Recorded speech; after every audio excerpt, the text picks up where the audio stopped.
si Jesus, kamay na may butas, langit pinututok, sa ikawasangay aking pinapasok, at ilan niya ang kanilang Diyos.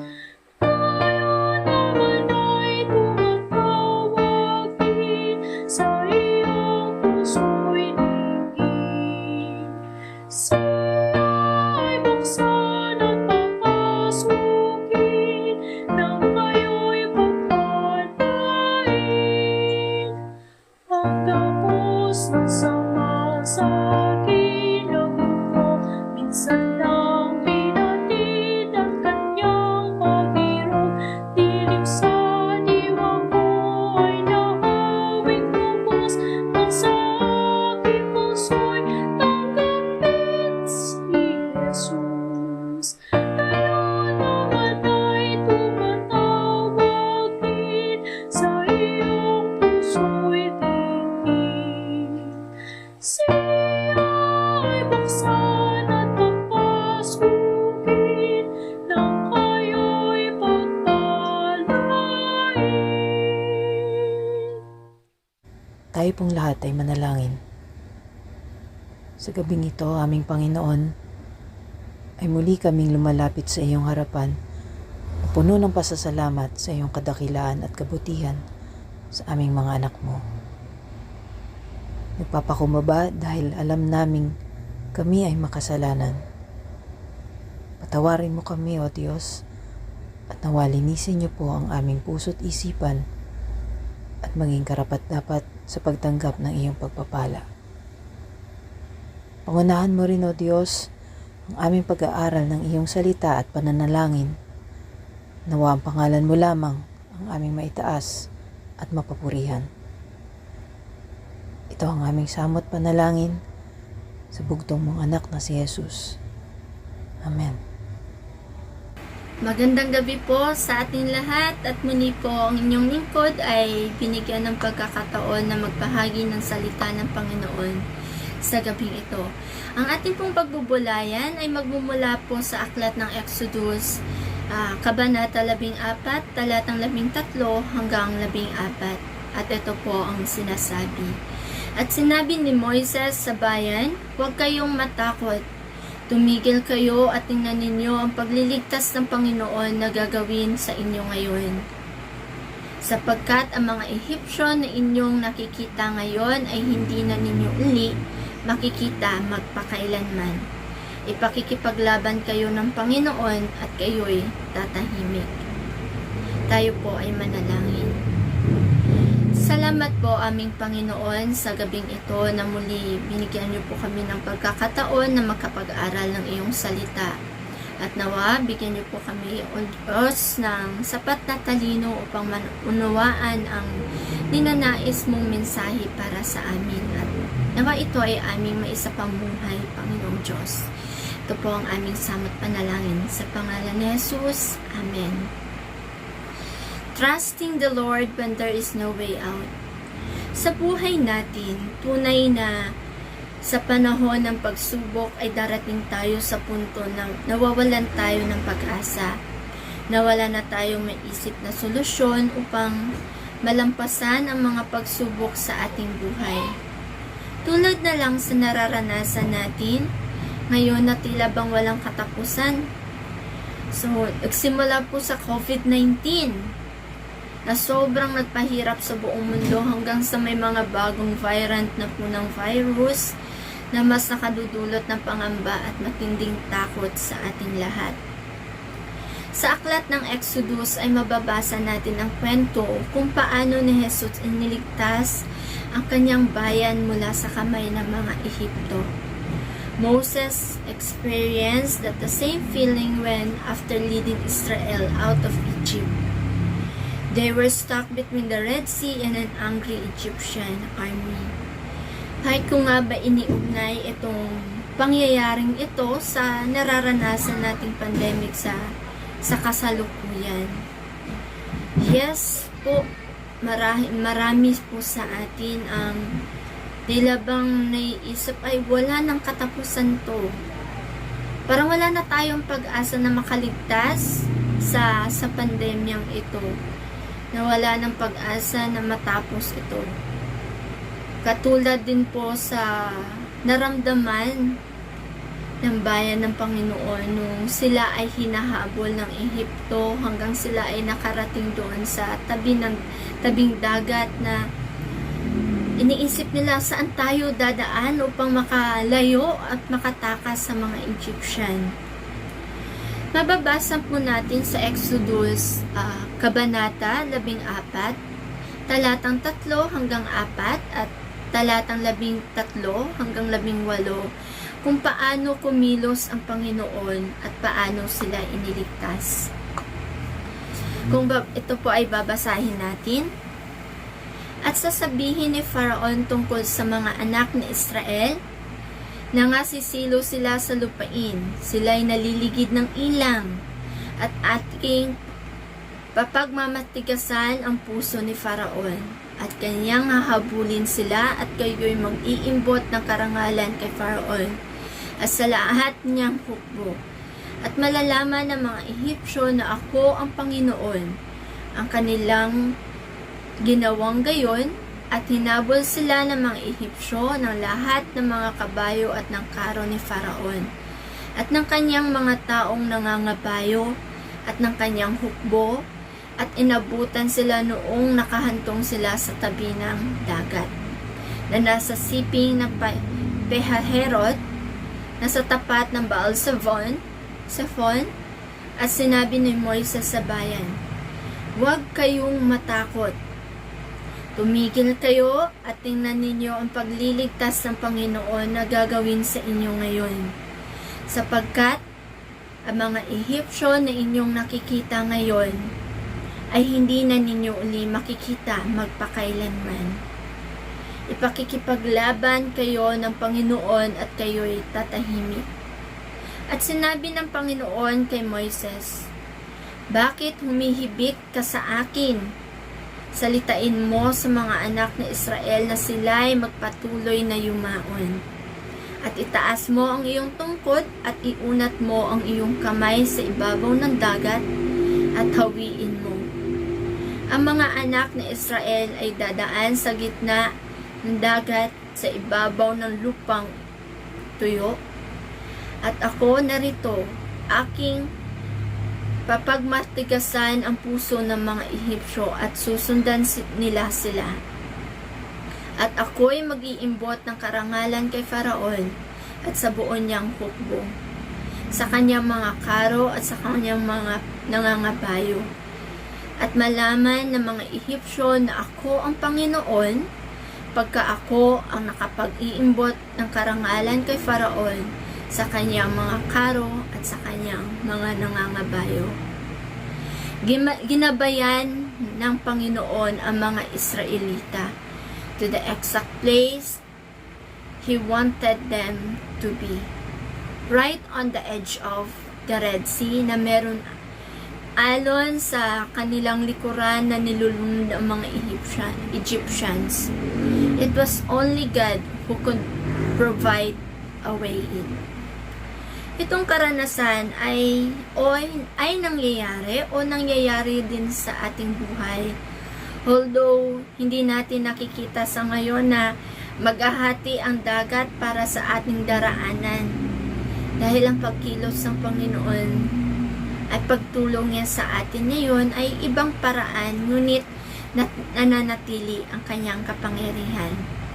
Tulad na lamang nga sa nabanggit ko na nararanasan natin ngayong pandemya. We feel as we are in an impossible situation na parang wala itong katapusan.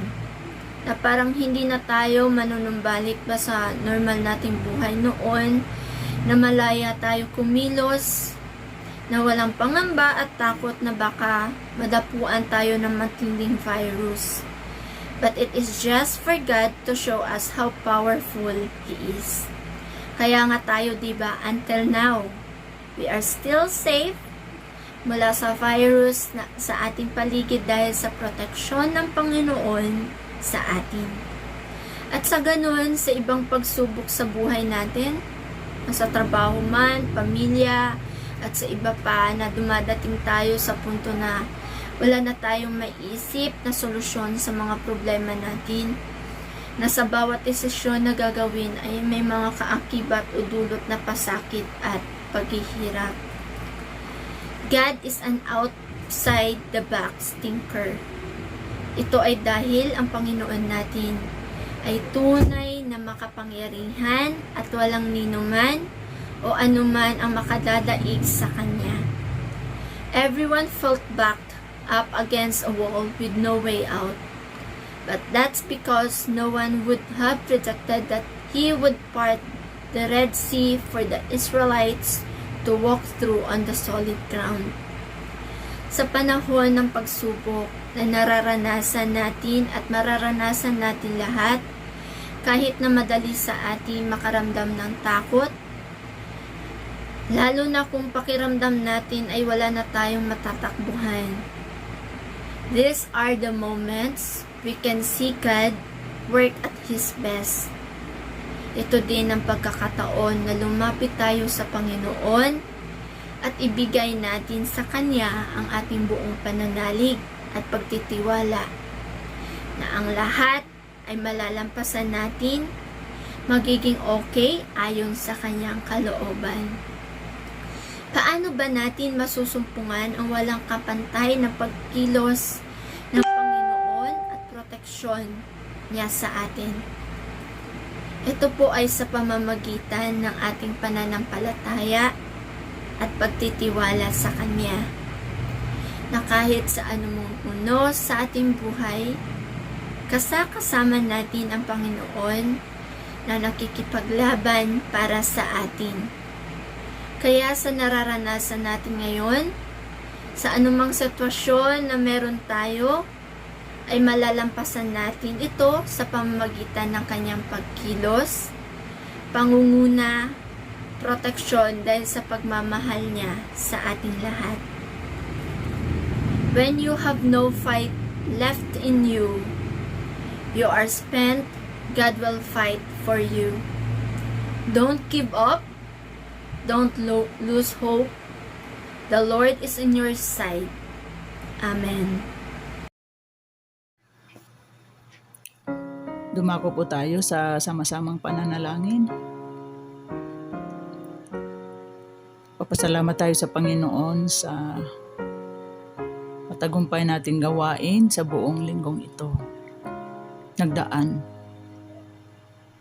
Salamat sa patuloy na kalakasan na tinataglay natin sa Kanyang pangunguna sa atin sa bawat nating mga pagkilos at paggawa.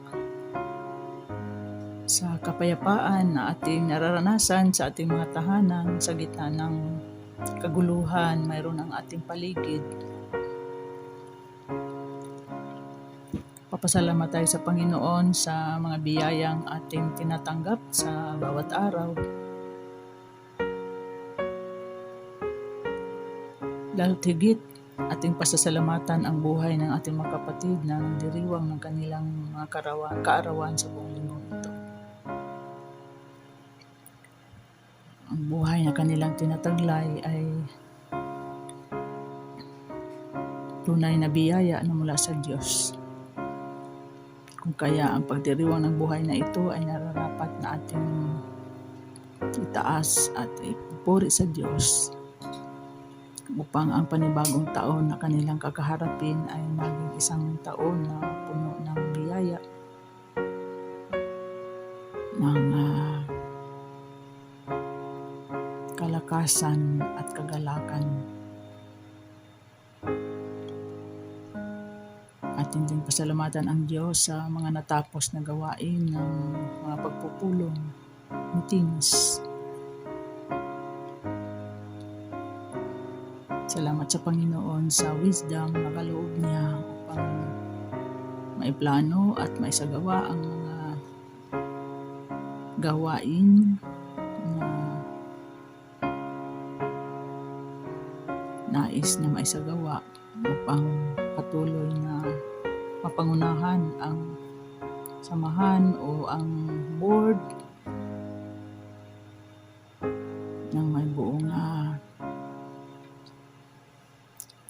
kasipagan, taglay ang pananampalataya na sa iba't ibang kapahayagan na katulad nito ay aakit sa iba upang patuloy na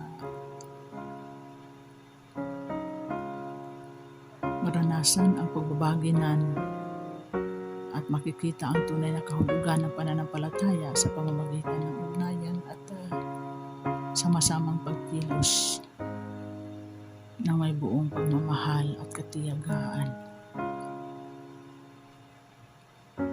Ating pasalamatan ng Diyos sa ating mga kapatid na gumaling mula sa karamdaman, sa kalakasan na kanilang natatanggap at nararanasan, mula sa panghihina ng kanilang mga pisikal na katawan. Atin din pasalamatan ang biyaya na dumarating sa bawat tahanan, nagtigit sa ating mga kapatid na nakasumpong ng oportunidad upang makapaghanap buhay.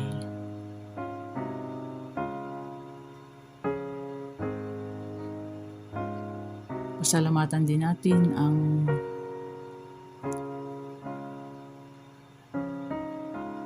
ugnayang patuloy na pagpapatibay sa ating pananampalataya upang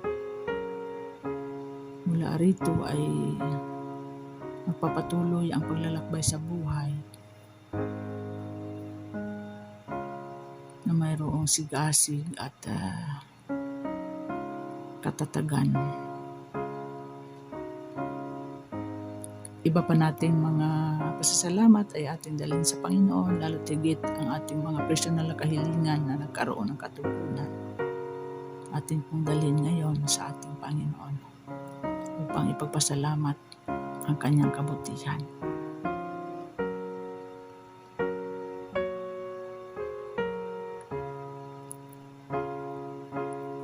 Ngayon po ay dumako tayo sa ating mga panalangin kahilingan.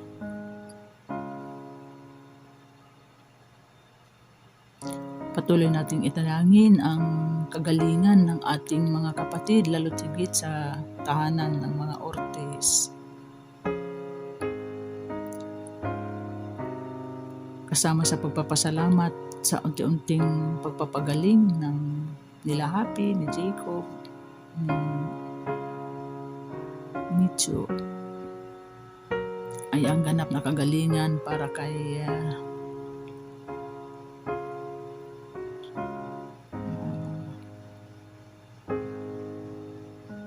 sa baby ni Micho.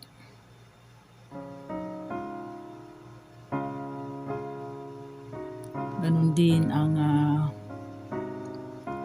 iba pang mga kapatid natin na nasa kanilang mga tahanan. Patuloy nating adlangin ang magkapatid na Pabalan, Ate Luz, Ate Bilin, Kuya Eddie, at ang kanilang ate. Dalangin natin na nawa ay lagi nilang masumpungan ang pagyakap ng Panginoon upang manatili silang matatag sa kanilang pananampalataya at pag-asa na ang Diyos ay pagkalooban sila ng kalakasan. Kasama na rin ang mga nangangalaga sa kanila, lalo tigit sa kay Leia at kay Maru na nagsisikap din na mapangalagaan ang kanilang tita, mga tita at tito.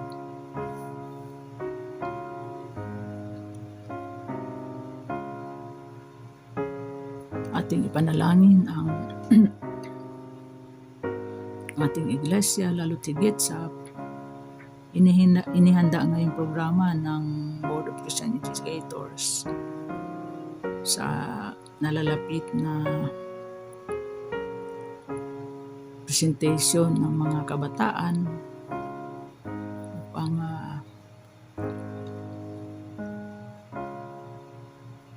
gamitin at ibahagi ang kanilang mga creativity, imahinasyon para sa tema na kanilang kailangan bigyan ng kahulugan. Growing up in Christ during pandemic, affirming values through faith. Ating dalangin na nawa sa kanilang sama-samang paghahanda ay masumpungan nila ang kabutihan ng Diyos at ang kagalakan at ugnayan sa isa't isa habang sama-sama nilang pinaplano at sinasagawa at gagawin ayon sa ang mga naka-assign sa kanila para sa nalalapit nilang presentation. Panalangin natin ang konsilyo ng ating iglesia. Patuloy nawang naandun sa diwa ng pag-aagapayan upang maisulong ang gawain ng may buong kaayusan. Panalangin natin maging ang iba pang mga samahan ng ating iglesia na magsusumipag na kahit sa gitna ng ganito nating kalalagayan ay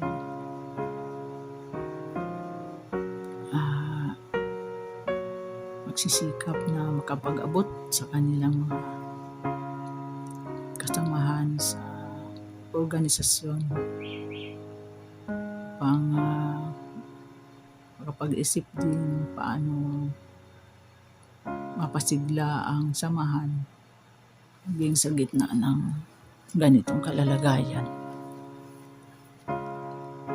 Patuloy natin ipanalangin maging ang ating komperensya sa kanyang pagsisikap din at paghanda sa mga gawain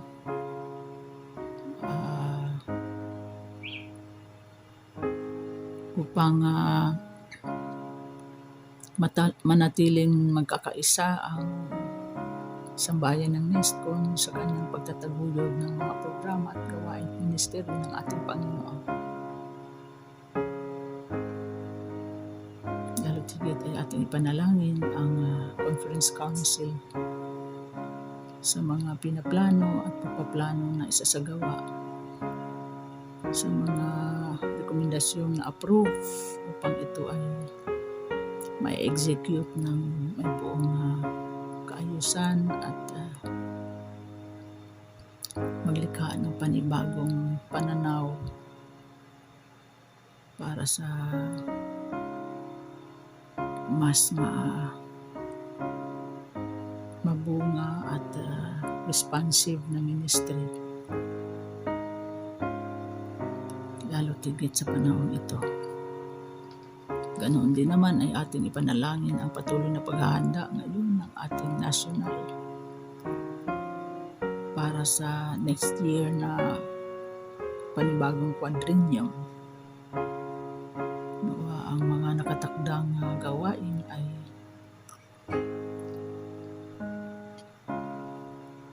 tutungo doon sa realization ng ano ang nais na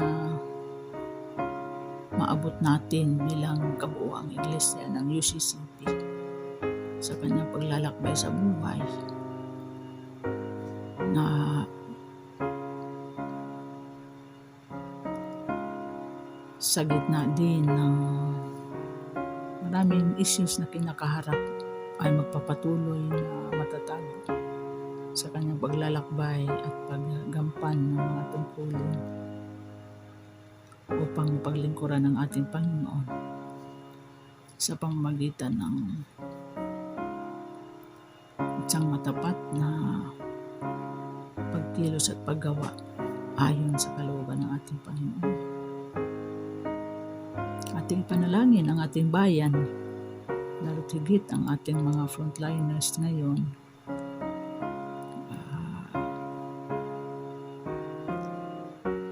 Ang patuloy na proteksyon nawa ang pag-igawad ng Panginoon pang makapaglingkod sila sa mga pasyente na may buong katiyagaan at pagmamahal.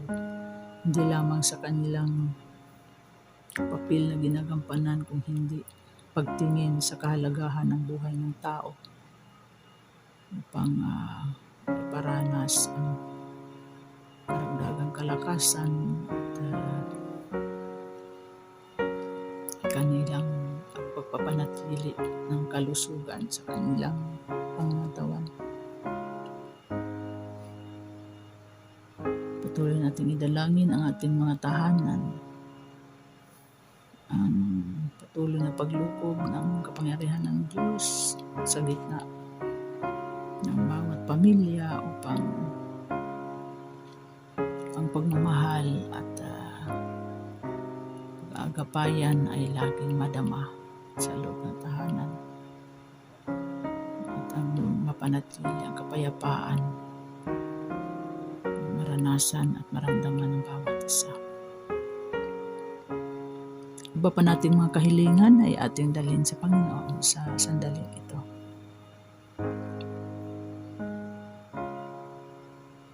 Sa pangalan ni Jesus. Amen.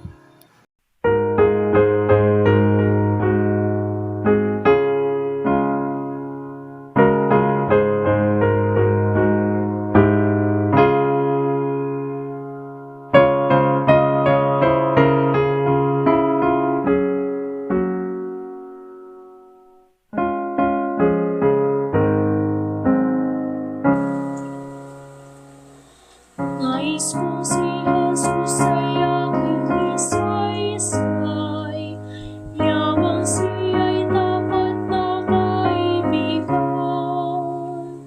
Kung paanong ginagawang aking buhay, ay hindi magagawa ng sinuman. Si Jesus ay kalat ng kapantay, maunawain kaibigan. Pinarong ang aking mga kasalanan,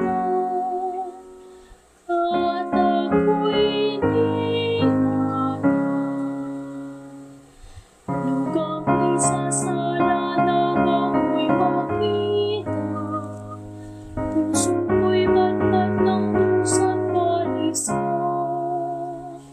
Kay Kristong niyakap ng buong pagsinta, at sa daay pinatnubayan niya.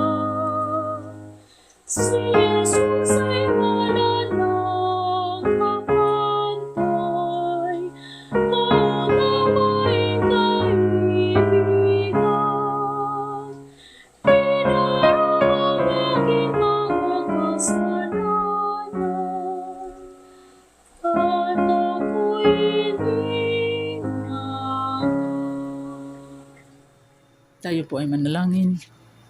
Nagpapasalamat kami, Panginoon, sa patuloy mong kabutihan na nadama at aming natatamasa sa buong linggong ito.